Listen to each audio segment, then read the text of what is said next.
Star blessings. So I'd like to talk to you guys today about the Venus star point. And the things that I'd like to point to today are the matters around the Aquarius Venus star point, which everyone on the planet has an Aquarius Venus star point, whether it's one of the arms or one of the legs or whether it's the head of the pentagram. So first of all, the pentagram, coming from the word pende, which means 5 in Greek, hence there are 5 points on a pentagram, is a Sun-Venus conjunction. That pentagram has very specific cycles. It turns like a wheel, and it turns in the opposite direction that the scheme of the planets appear to be moving on the sun's pathway called the ecliptic. So Venus star points, in other words, move backwards in the zodiac. There are always only 5 Venus star points, meaning 5 signs on the wheel. And as I said, they have different cycles, 8-year cycles, 40-year cycles, 120-year cycles. It actually expands right up to over 1,000 years when you go into the bigger picture. The most common one that we are aware of and that we work is the 8-year cycle of the pentagram. And as we know, with the Venus star point, which is Venus retrograde approaching very soon, that Venus star point is going to be the Leo morning star, which will mark the beginning of a new 8-year cycle. So just a little bit of context, a little bit of background before I get into what I want to share today.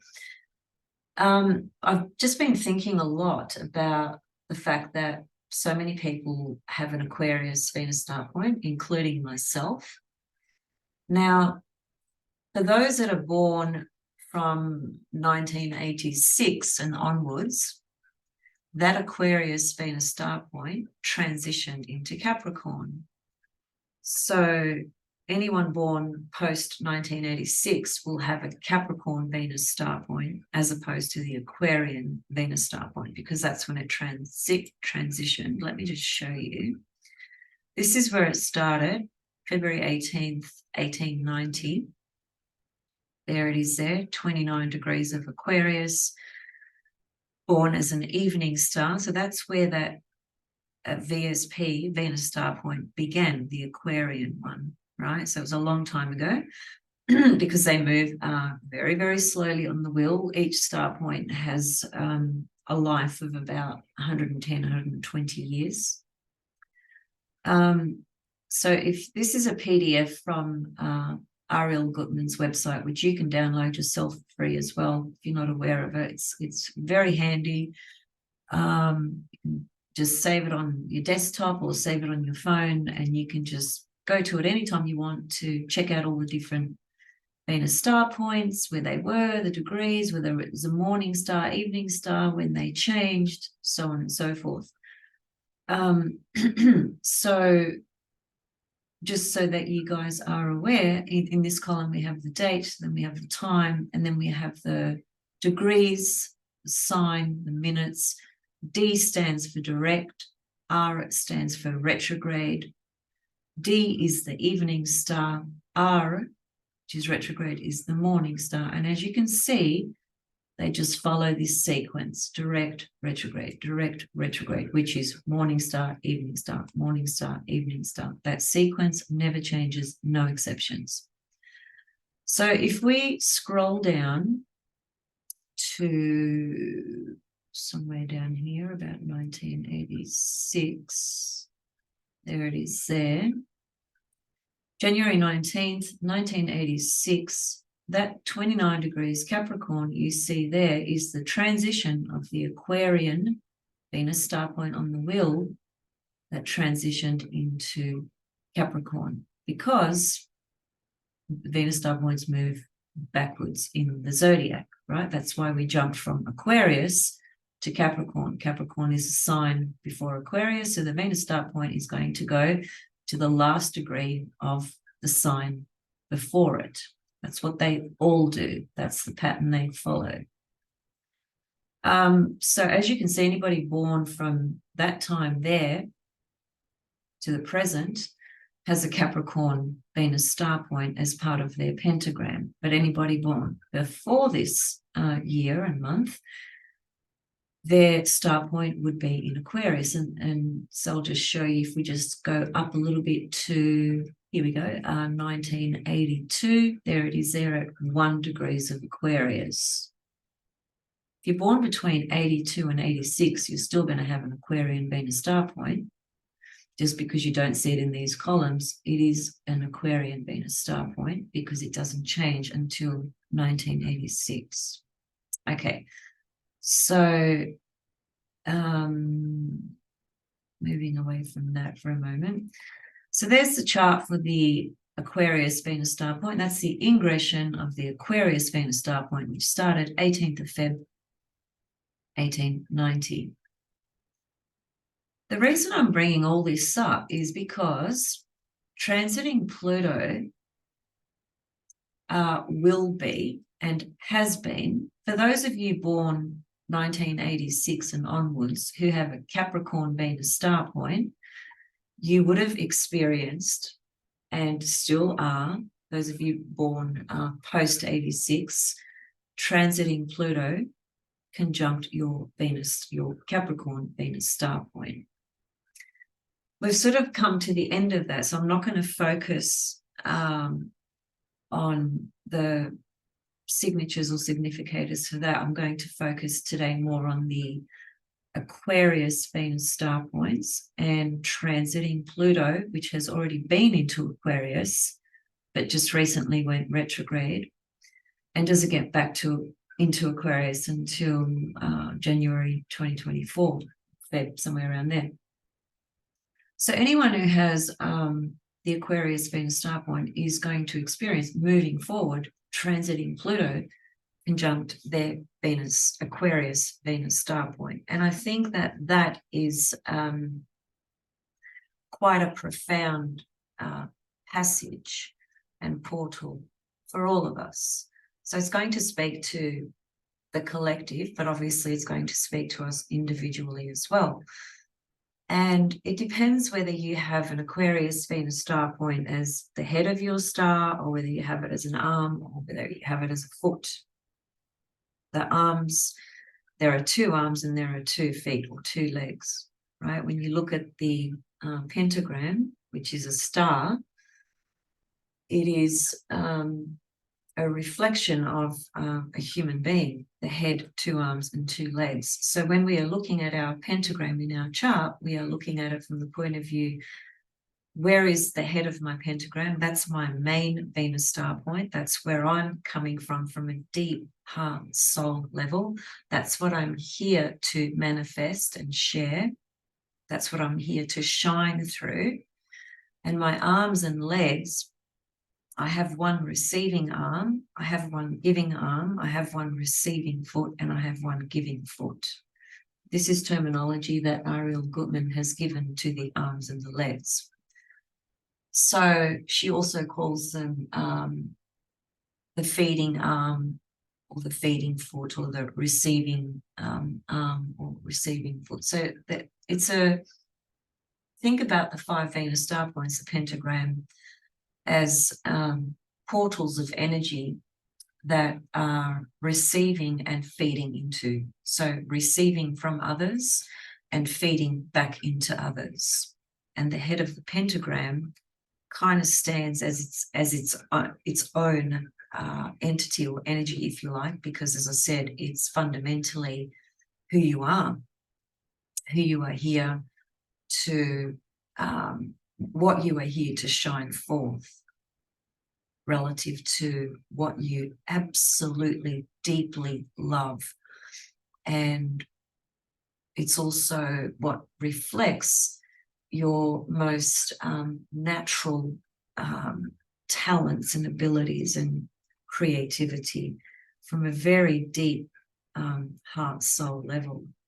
another way to think about it is to say that the sun, first of all, a conjunction between the sun and Venus, which is a Venus star point, which occurs every 9 months.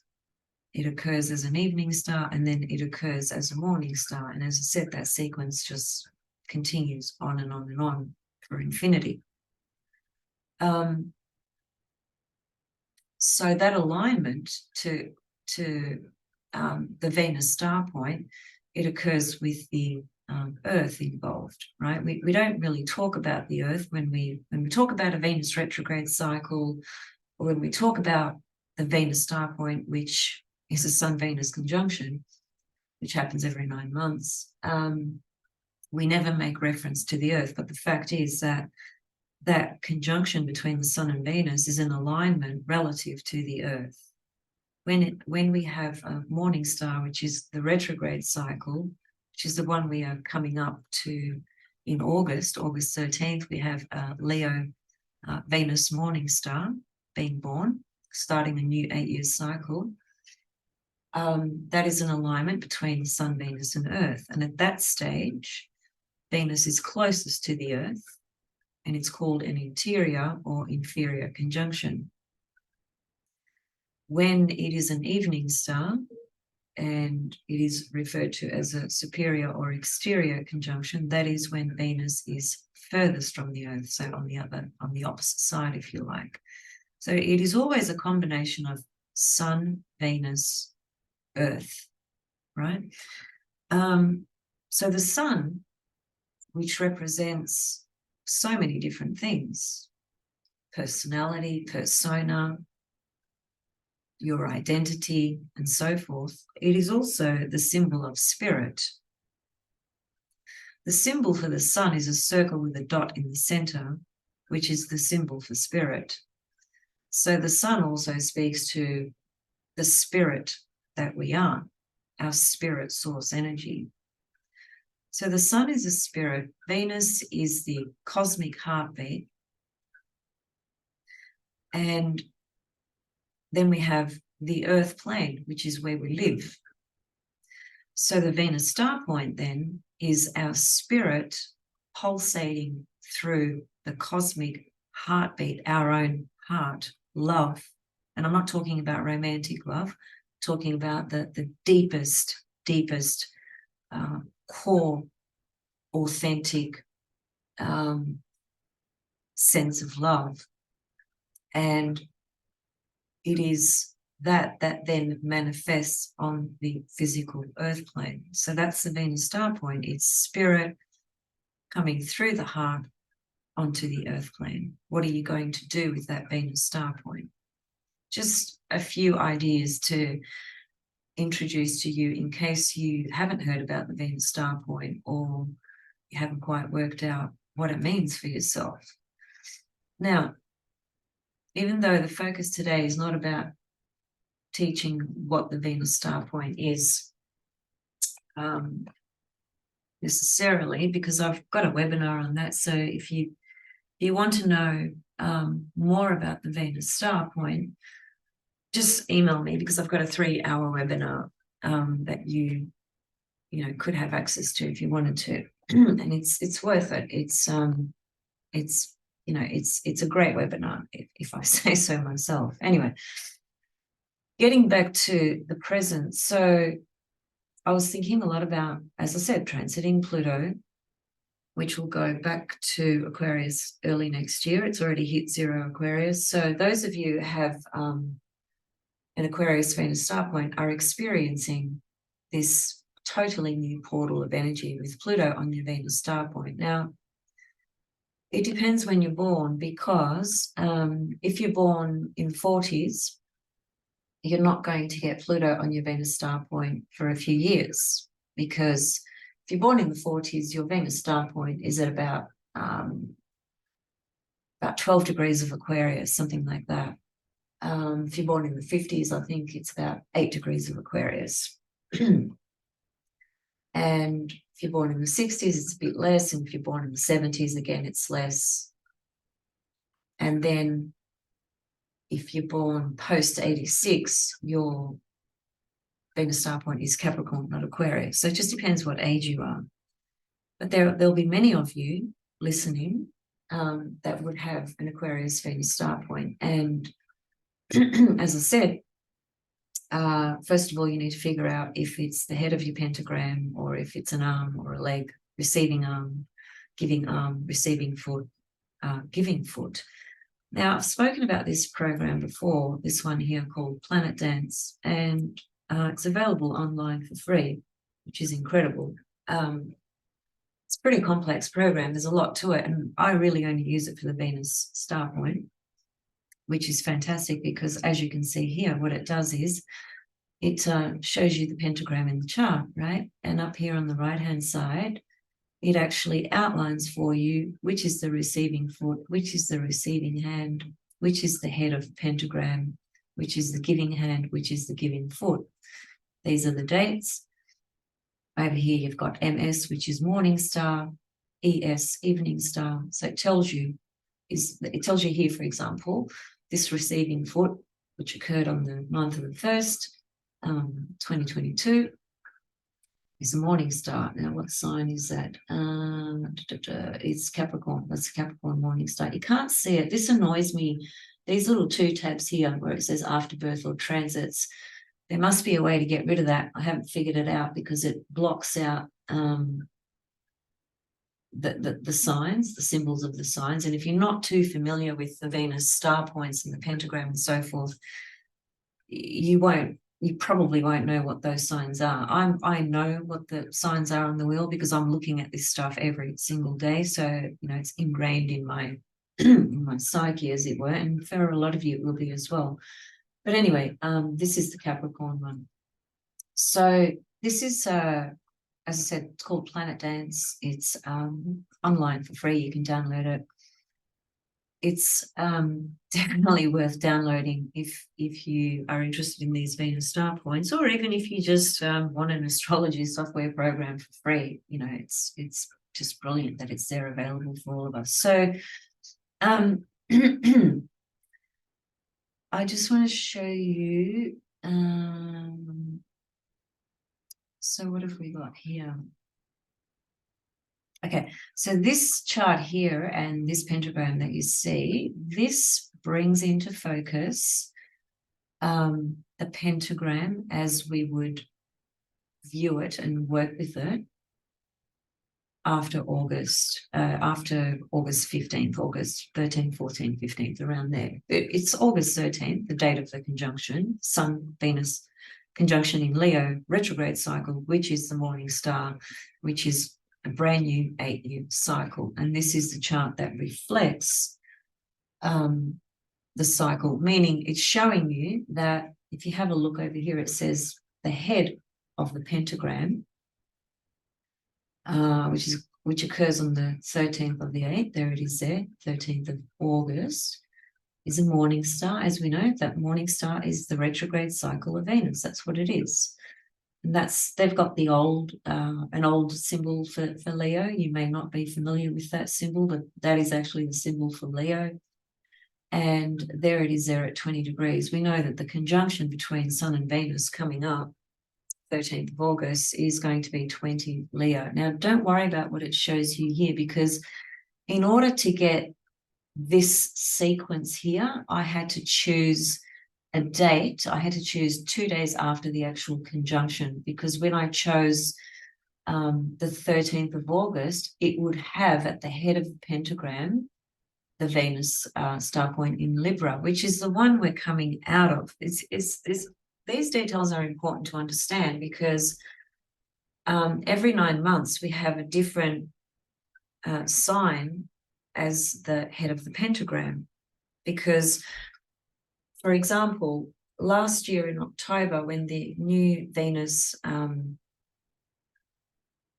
Libra star point showed up, that was the ingression of the Venus Libran star point in October of 2022.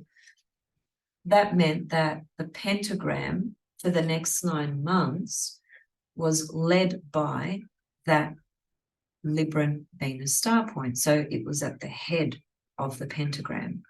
And so moving forward, almost 9 months later, when we get to August of this year, there's going to be a transition because we are going to go into, first of all, Venus retrograde, which becomes the Venus morning star in Leo. And that Leo Venus morning star will become the head of the pentagram for the next 9 months. It's going to be leading that pentagram, as it were. And if somebody was born, which there will be many babies born at that time, this would be their pentagram in this chart. That's what it would look like. They would have the head of the pentagram would be that Leo morning star that's coming up at 20 degrees. It's showing you there. There's the head of the pentagram. That's the receiving foot, which is in Libra, receiving hand rather. Their receiving foot is in Capricorn. Giving hand is in Gemini, and giving foot is in Aries, right? So everyone is born with a pentagram with 5 Venus star points. The head of the pentagram is the main essence of you, who you are and what you are manifesting through spirit and your heart. Now, those Venus star points, when you were born, obviously also move on. Just like when you were born, the sun is going to move, the moon is going to move, etc. Everything is in motion all the time. Nothing is static. So in the same way, when you're looking at your birth chart and you're looking at transits relative to the present moment, you're going to put your chart up on the screen and you're going to draw a bi-wheel and combine the transits with your natal chart to see where are the transits relative, the transiting planets, asteroids, etc., relative to your birth chart. Well, the same principle applies to our birth chart with the pentagram, the Venus star points. 2 things, actually. One thing is that the Venus star points continue to move around the wheel post your birth. So that's one factor. And then the other factor is that you will have the transiting planets after your birth as they move around the zodiac, sun's pathway. They will come to align with your pentagram at some point in your life. It's not something that happens frequently because, you've got to get things lining up, right? So it depends where your Venus star points are in your chart. So getting back to the focus for today, which is the Aquarius Venus star point. So if we just come back to the present moment, Pluto in Capricorn. So from the point of view of who's going to experience Pluto on their Aquarius star point first, it's going to be people born in the 70s and onwards, basically. Anyone born before that won't get Pluto to their Venus star point for a few years. Hopefully you're following, because like I said before, if you were born, let me just show you here, it might make it easier if you can see it visually. If you were born in 1966, for example, right, your Aquarius Venus star point is 5 degrees. Now that could be the head of your pentagram, that could be the arm, that could be the leg, receiving arm, receiving leg, giving foot, giving arm, etc. So you got to work out, is the Aquarius Venus star point the head of your pentagram, or is it an arm, or is it a leg, etc. That's the first thing you got to work out. But if you go to this PDF, which you can download for free, as I said, which then you can identify which are your 5 Venus star points. So let's just say that you were born, for those of you that are not familiar with how to find your Venus star points, even though I've done a video on this and so have a billion other people, so to speak, and I've spoken about it so many times, but I'll just assume that some people listening still don't know or just haven't looked or haven't worked it out. Say you were born in January 67. So you were born 15th of January, 67. You can see here the closest date, and you've got to go back, right? The closest date to January 15th, 67 is this one here. It's November 8th, 1966. So you've got to go to the year before. This then means that the head of your pentagram is 16 Scorpio. There's an arm, there's a leg. You identify the head of the pentagram, then you got an arm and a leg, and then you jump forward and you've got another arm and another leg. That's 5 points. So you identify the head and then you pick the 2 before and the 2 after it, which become the feet and the arms, okay? So, and as I said, if you were born, whenever you were born, you always go to the date before your birth date, unless you are born so close to a star date, such as 10 days. If you were born about 10 days before one of these dates on the screen, or after one of these dates on the screen, then you go to that date. So, for example, if you were born 20th, say about the 18th of November, you would absolutely take this one here, November 8th, 1966. If you were born early November, this is probably a better example to help you understand. If you were born early November, say 1st of November, and this date is after your birth date, you're still going to go to this one because it's within a 10-day range. If you were born October, 21st of October, 1966, you're not going to come here and pick November 8th, 1966. You're going to go to this one here, January 26th, 1966. So just remember, it's about a 10-day window either side of a particular date where you would pick that actual date, that as with the example I'm using here. 10 days before November 8th or 10 days post November 8th, you will pick November 8th, in other words. Hopefully that's clear. So if you're born in the 60s, your Aquarius Venus star point's about 5 Aquarius. Once we start getting into the 70s, as you can see, and as I said, the star point moves backwards in the wheel. So in 66, it was 5 Aquarius. In 1970, which is the halfway point of an 8-year period, it drops 1 degree. So it's 4 Aquarius. If you were born 1974 and onwards, it's 3 Aquarius. If you were born 1978 and onwards, 1 Aquarius.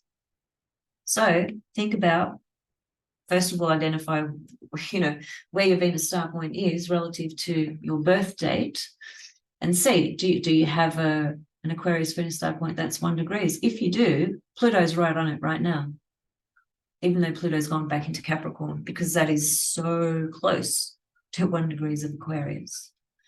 I would even say if you were born here in 74, where the star point is 3 Aquarius, Pluto's within range of activating that star point. Now, we're talking about a transiting planet, right, activating your Venus star point at birth. That's the technique that we are looking at here. The other technique is to look at where have these Venus star points moved to from the time you were born to the present moment. That's another thing. I'm not going to go into that right now. Really, all I wanted to do today is draw everyone's attention to their Aquarius Venus star point. What degree is it? Where is it in your chart? Where does it sit in the pentagram? Is it an arm? Is it a leg? Is it a head? If it is early degrees of Aquarius, you've got Pluto coming up to it as we speak. Now, what does that mean? Well, you know, we can theorize till the cows come home.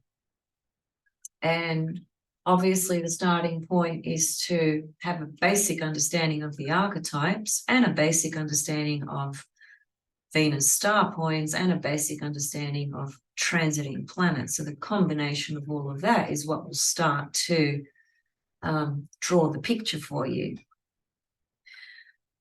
So what does it mean for you specifically? I wouldn't be able to say unless I looked at your actual chart.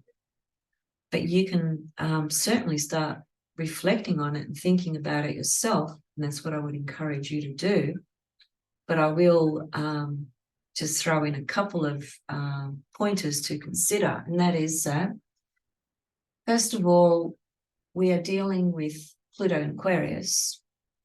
And if reality isn't weird enough for you at the moment, don't worry, because it's going to get a lot stranger very, very soon. That is Pluto and Aquarius.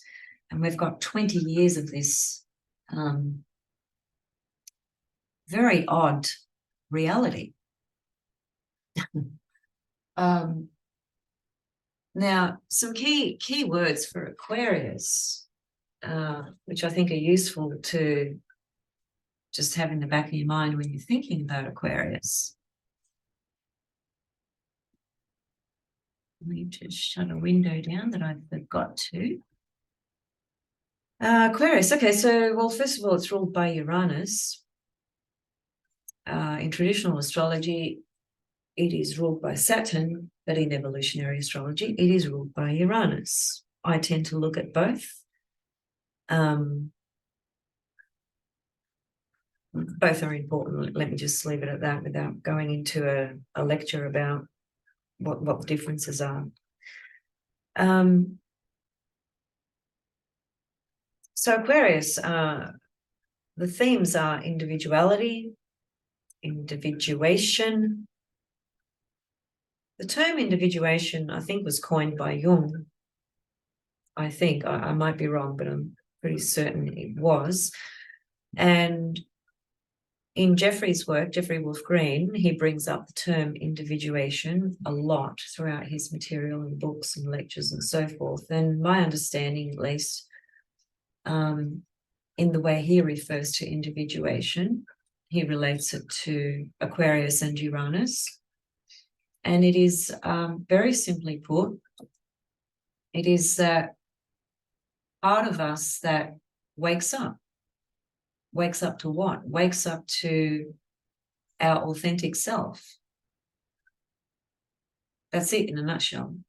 But, you know, how does one do that and how does that happen? That's another story, but it's a journey and a process. Because most people are living up to the walls or streams of Saturn, identification with consensus reality. And it's when Uranus comes knocking on your door through Uranus transits, and it's whether you answer that call or not that will determine whether you break free from the Saturn restrictions. Now, some people might do that in a rebellious way, anarchists and so on and so forth, and some people will do it in a more mature and developed way where they've just totally integrated Saturn within, become their own authority, and now are able to find a completely new sense of freedom, which is the path of individuation, because you're able to live your life authentically from your own core values, from your own core center, and not needing an external system or society to dictate to you what that should look like. You decide for yourself. That's called individuation, essentially, very briefly put. So Aquarius corresponds to many different things, like-minded groups, as I said, rebellion, individuation, group hysteria. Now, we're seeing a lot of that on the planet at the moment, aren't we? Group hysteria. secret societies. There's a lot of those weird little portals floating around in this 3D earth plane. Long-term memory is also associated with Aquarius and Uranus. Tribe, community, fragmentation, projection, shock, mass trauma, revelations, revolutions, revolutionary, being cast out, the astral plane, telepathy, objective awareness, probably one of my favorite terms. Alienation. Alienation would occur because of perhaps being cast out. Why would one be cast out? Because they're not conforming to the consensus paradigm narrative. Many of us were cast out who chose in the last 3 years to not conform to a collective narrative that dictated what people should do with their bodies, for instance. I was cast out. I know many of you were too. I was cast out of everything, really. Couldn't go to the gym, couldn't go to the shops, couldn't do this, couldn't eat in a restaurant. You know, that whole ridiculous shit that that actually managed to take place on this earth plane. I still can't believe that that actually happened, but it did. So, and, you know, hey, I'm a double Aquarius, so it's no surprise that I did the Aquarian Uranian thing and was alienated or cast out. But because of the sort of person I am, and perhaps because of my level of growth and development as well, I actually just did not give a shit at all that I was cast out or alienated, because my life doesn't depend on being validated or accepted by a constructed society or system that dictates to me who I should be or who I shouldn't be. And I suppose that's also connected to my own journey of individuation, which has been a lifelong journey. Now, these are all important themes, because these are the themes that we're looking at being magnified and intensified and exploded into this third dimension reality for the next 20 years, but in a way that we've never seen before. So things like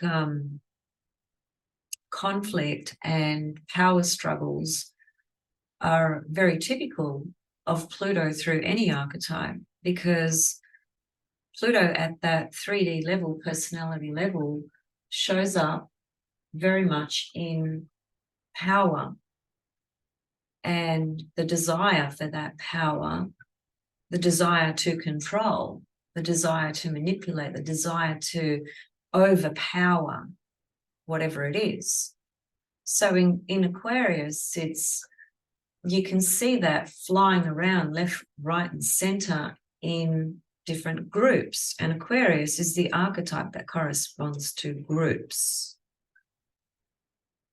So lots of themes and narratives happening on the earth at the moment that are creating this conflict and division and power struggles in the different perspectives and beliefs and values that people hold. And once again, it's an absolute shit show. And like I've said in a previous video, if each soul was able to just take a little step back and be a little bit more objective and just check in with their own self, as it were, and stop kind of buying into the hysteria and the intended nuggets of frenzy that's thrown out there on purpose to create, you know, this hostility and hatred that we're seeing everywhere. Some of those agendas would immediately collapse, but they're not collapsing at the moment because so many people are just so unconscious that they buy into the BS. So if you've got an Aquarius Venus star point, which a lot of you do, as I said, including myself, and first of all, identifying where that is on the pentagram, because that's going to break down what Pluto is going to mean on that star point. If it's the head of your pentagram, then it's a pretty big deal. Not that it's not a big deal if it's the arms or the feet, it is. But if it's the head of your pentagram, it's really aligning you with your soul's purpose and desire, and perhaps inviting you into really going very deep into the meaning of that Aquarius Venus star point as the head of your pentagram, and maybe finally being able to activate it, to start manifesting it, to start working with that energy in your whole life as a person that you are. With then you can break it down to, you know, all my relationships, all the people I love, all the things I love. Yes, of course, it's connected to all of that too. But primarily, just think about what the Aquarius Venus star point as the head of your pentagram means for you. What are you here to do with that? Remember, it's spirit coming through the heart and manifesting on the physical earth plane. What's Aquarius about for you? What is Aquarius? First of all, what does the Aquarian archetype speak to? And how do you resonate with that archetype, with that energy? I think many people can go through their life without really bringing that star point to focus, you know, because it's not that the Venus star point describes, I suppose you could say, innate qualities. So it's something that's already within you, in other words, and you don't need to go anywhere to find it. It's you, all you really need to do is become aware of it within your own self. And of course, that will then translate into what you do with it on the physical earth plane. So, you know, Aquarius obviously corresponds to society in a lot of ways, groups, communities, soul tribes.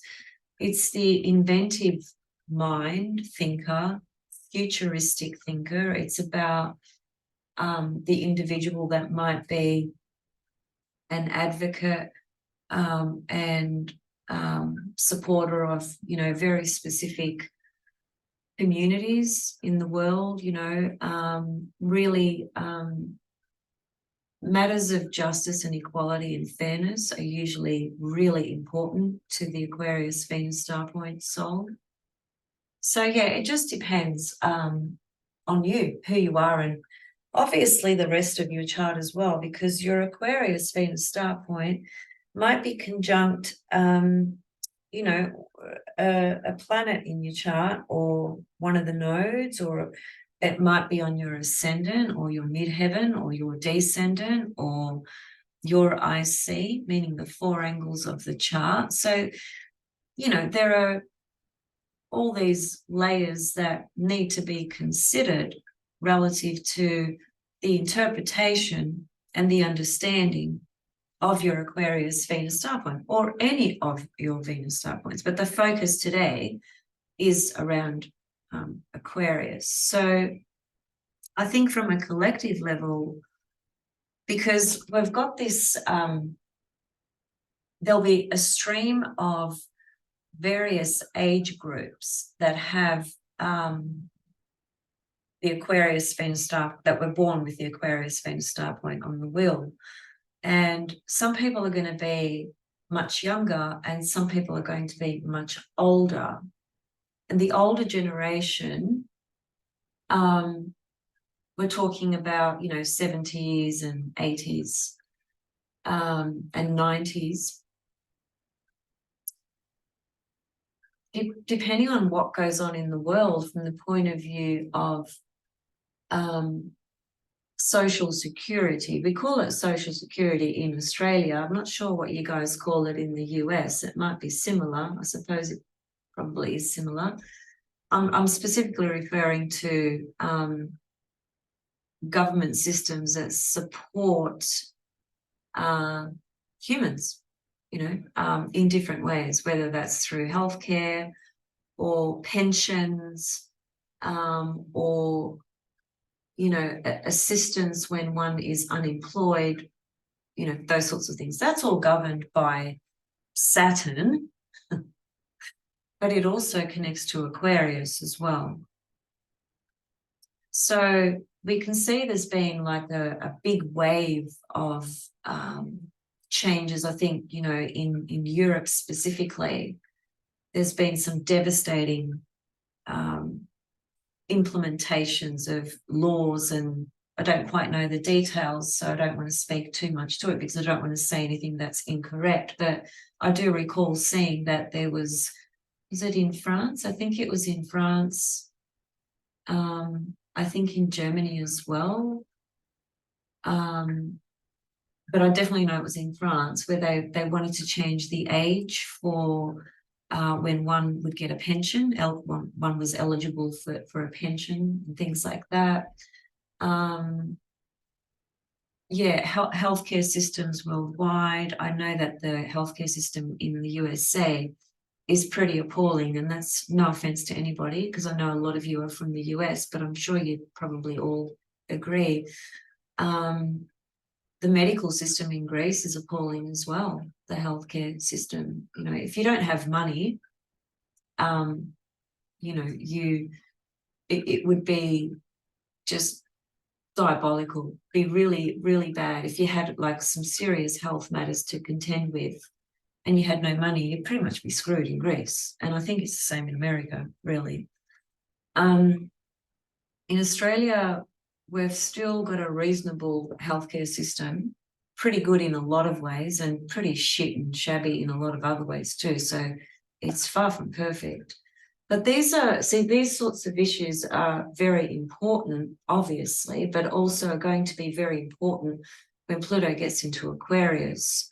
And, the older generations who have an Aquarius Venus star point, they will be at that, the end of their life, as it were. And so will they get that support, from government, with healthcare, with accommodation, with whatever it is they need, because there's going to be some clear transformations in all those systems. I'm hoping that we're going to somehow bring about the best of Pluto and Aquarius as a collective human family. But I'm also very aware that there are some really nasty entities who sit at the top of the chain and, have very specific agendas, which unfortunately are not about the well-being of the human race, but rather about the elimination and so forth. I just want to say too much more, but I think you all know where I'm coming from. So it's just going to be very interesting to see how this all plays out. I think I do believe there is a spiritual war taking place, and I do believe that for lack of a better word, the greedy, unconscious, evil types are struggling with their battle, and hence why the cataclysmic shit show that we've had for 3 years, which is not coming to an end anytime soon. And I said this in a previous video as well. Pluto is going to be in Aquarius for 20 years. It's a long time. So we've got a lot of things to see from the point of view of society and humanity going through very deeply profound, transformative journeys. some of which are just absolutely necessary, some of which will bring fruit down the track, fruit and rewards, but some of which is going to be cataclysmic in nature. And the cataclysmic part of that we are already seeing. Just while Pluto got to 0 Aquarius, there was a lot of discussion and debate and difference of opinion and so forth about the gender movement and so forth. Before Pluto got into Aquarius, it's not like it's a completely new thing in our consciousness and society in the world. It's always been there. But it is undeniable that when Pluto went into Aquarius, the shit show exploded. It just magnified. This intensity just came sweeping through, that suddenly that those ideologies, those conflicts, those divisions in community, in society, all of that has just been magnified by the media. You know, just like hysteria, complete hysteria. And as I said before, Aquarius corresponds to group hysteria. We're seeing that everywhere on the planet at the moment. It's actually very disturbing. Whichever side you sit on, the behavior is very disturbing. That's Pluto, unfortunately, expressing through the personality, the unconscious components of individuals. Because remember, Pluto corresponds to our deepest unconscious securities. It corresponds to our personal desires, which come from our deepest unconscious securities. And Aquarius is the archetype that speaks to non-conforming, right? And,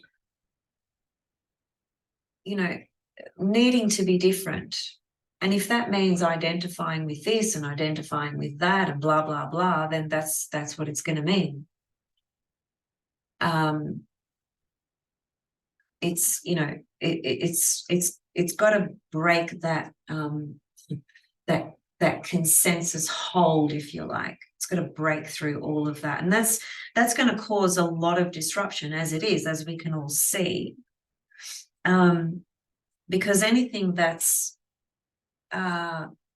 unknown brings up insecurity in people. And that's where Jeff talks about Uranus being the planet that corresponds to uncertainty and the unknown, but also the planet that speaks to ultimate freedom. So we're going to be, Pluto is going to be breaking the mold of really old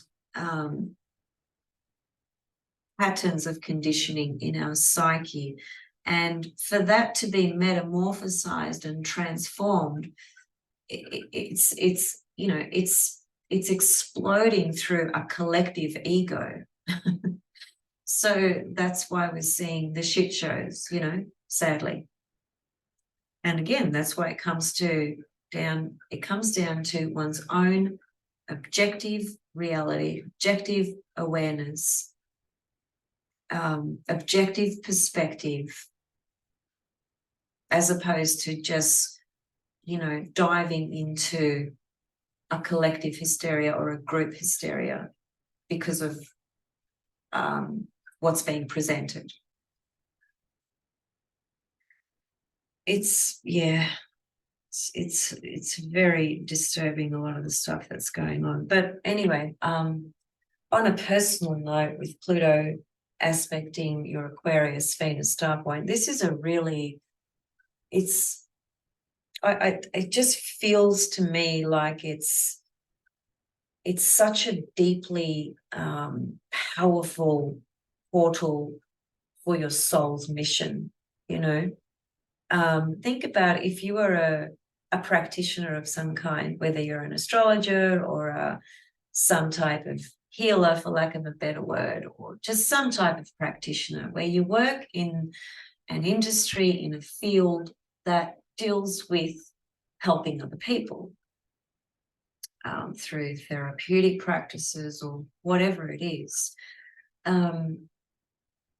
Think about, you know, a lot of souls that are going to be coming to you at this time are going to have an Aquarius Venus star point, and they'll have Pluto on that Venus star point. So you'll be dealing with that energy a lot moving forward from now and already have, because Pluto was also conjunct the Capricorn Venus star point, meaning people born post 86. So if you've had clients that are born post 86, the last few years, Pluto has activated their Capricorn Venus star point. And if well, if you're an astrologer, you should have charts saved in your files, etc., etc. Go back and have a look, because that's going to show you what you've been working with from the point of view of Pluto activating that person's Venus star point. So there's that level. There's the work that you are doing with other people, and then there's the work you're doing on yourself. And this is all about soul work. This is about evolution, soul, Pluto, transformation, Venus star point, activating what is absolutely core, innate within you, that you are absolutely gifted with. That's what the Venus star point is. It is what we are gifted with. And we just need to tap into it. Now, Pluto rules the underworld. Pluto rules the deep riches inside our soul. So Pluto activating your Aquarius Venus star point, it has that capacity, you know, to dive very deep into those deep riches within your soul and to your absolute core gifts and talents and abilities. And if we can focus on that level within our own self, I think that's, first of all, it's healthy, helpful, useful, and brings the focus back to what we are here to do in our life as a soul evolving, what our purpose is. Because the alternative is to not be aware, not be in touch, and just be enmeshed in the mass hysteria that's going on, that will be going on for some time. It's not ending anytime soon.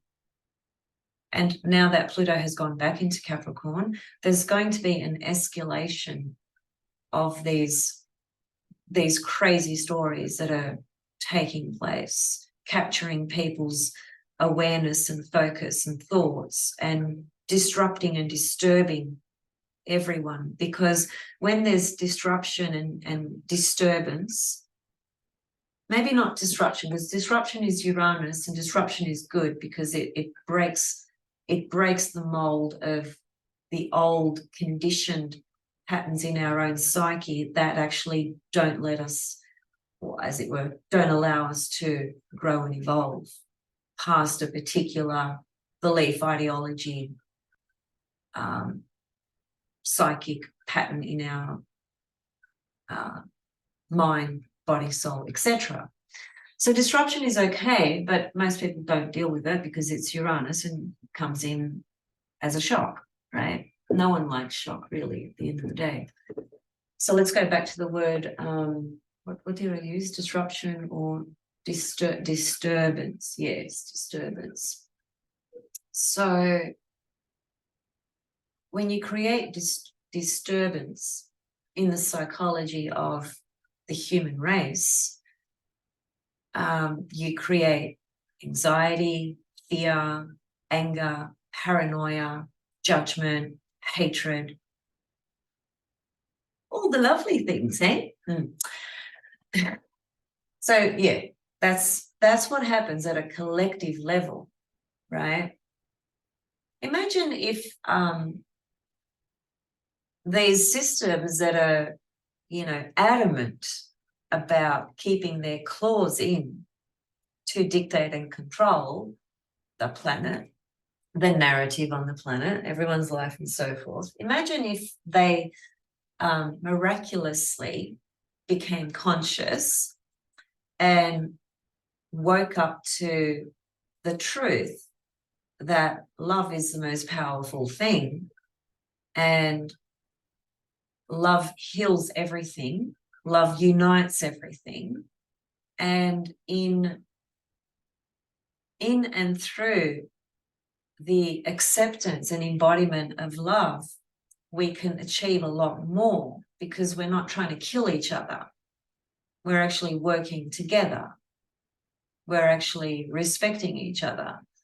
We're actually not being greedy and thinking, well, I've got to have $100 billion in my account and you can eat a bowl of rice a day, because that's a fact. That's a reality. So the inequality is, astronomical, obviously. So can you see that example of love, power of that unison,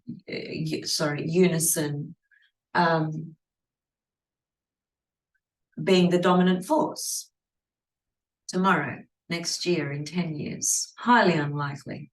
Highly, highly, highly unlikely. But is it possible that, we could work towards that? Yeah, absolutely. And most of all, and most importantly, we can work on that within ourselves. And that's what we need to do, actually. Never mind the shows out there on the 3D Earth plane. Never mind that. Work on yourself. So if you're interested in exploring this with me and you want to go into it deeply, and you want to work with your Venus pentagram and your main Venus star point in your chart, and you want to look at what transiting planets are on your Venus star points at the moment, and so on and so forth, send me an email, because these are my favorite readings at the moment. They're just so rich. And I posted some information about Ronda Rousey, UFC judo Olympic champion, just the other day. And, many of you are not into her, and I get that, and that's all good. It doesn't really matter. It's not about being into her. It's about understanding just how powerful the astrology and the Venus star points are. So I'm actually I want to come back and do a video on this. I did watch a 2-hour documentary on her life story recently as well. But I've always liked her. I've followed her life path, not intensely and full on all the time, but I've been aware of her for I don't know, about 13 years or something like that, 13, 14 years, about 15 years. I bought her autobiography, yada, yada, yada. Anyway, this documentary was released recently, and it tracks her life from over a 6-year period. So I love it when they do docos like that, when they film over 6 years, because it's just brilliant. You're just seeing the development, of that person's journey in life. It's just wonderful. So look at her chart, right? I mean, look at that Mars. I don't know if you guys are aware, but she was the one that really changed the world of UFC relative to women being able to compete in UFC. But I will say this, because my brother brought this to my attention last night, because my brother is a martial artist and he knows that world just like I know the world of astrology. And I was sharing some things with him last night, and he said, yeah, look, she might have been the first one. He said, but basically what happened before that was that, see, when UFC first started, they had virtually no rules. They didn't have like a weight division, for instance. So you could get a guy that weighed 120 kilos fight a guy who weighed 50 kilos, and that wouldn't matter. The only thing they weren't allowed to do, in other words, was bring in weapons. I think he said weapons, and there was one other thing I've just forgotten. But imagine UFC was originally set up as like complete full-on raw authentic street fighting, like anything goes. And it eventually changed because, you know, there was some serious damage being done to people, so some rules had to come into play. And when they changed the rules, and then there was weight divisions, and then there was certain things that weren't allowed relative to, I don't know, certain moves, like could be like poking people in the eyes or whatever it is that they do. It was when those changes came in, and subsequently Ronda Rousey came into the scene, just exploded into the scene, like full on, like Mars and Aries came. She just came blazing like a gun, and was just known to the world, you know, bang, very quickly, which is very Mars in Aries. And yeah, it was the first one to approach UFC and say, you know, I want to be the first female to fight, and boom, there it went. She has an Aries Venus star point conjunct her Mars. She has a Venus Aries star point conjunct her Pluto. In fact, the head of her pentagram is Scorpio, and it's conjunct her Pluto and conjunct her vertex, for that matter.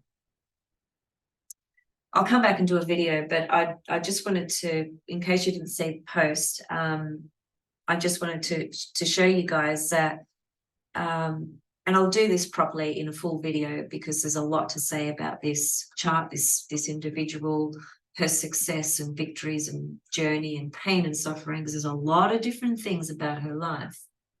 But fundamentally, she did achieve what she wanted to achieve, which was become world champion, basically. Although she was defeated in her last two fights, and the second last fight, she was defeated so badly that, you know, she was hammered. I've just forgotten her opponent's name, another American fighter. But that lady just destroyed her, actually. And I watched that fight. I remember it. It was in, I think it was 2015, from memory. Anyway, I watched it and I was gutted because I was supporting Ronda. Anyway, I love all this sort of stuff, you know, because I just do. I've grown up in a family with men who you know, like when I was a kid, I used to watch all the Bruce Lee movies, you know, with my dad and my brothers, and, you know, then all the kickboxing movies that were made subsequently, you know, with lots of different actors and fighters. I just grew up with that surrounding me, and I just loved it, and I still do, actually. Although there is a part of me that cringes when I see someone get hurt really badly, you know, in a professional fight. I don't feel good when I see that, but I still, I just love martial arts, you know, and there's many different types of martial arts, and this lady was just an exceptional fighter, as in Aries. So I want to talk about her Venus star points, and so, even though I just touched on a couple of things. Anyway, just ending with that for now. And yeah, send me an email if you want to work with your Venus star points and know more about all this sort of stuff. And I'll see you guys very soon. Happy solstice, by the way.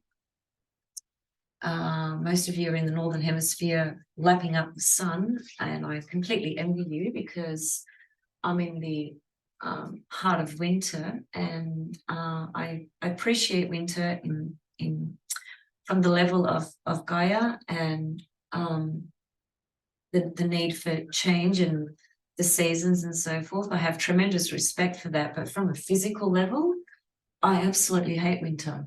I just don't like it. We are not friends. I try to be friends with it, but it's a harder time. I think a lot of people experience that anyway, but generally speaking, I'm a summer person. So it's a bit rough to kind of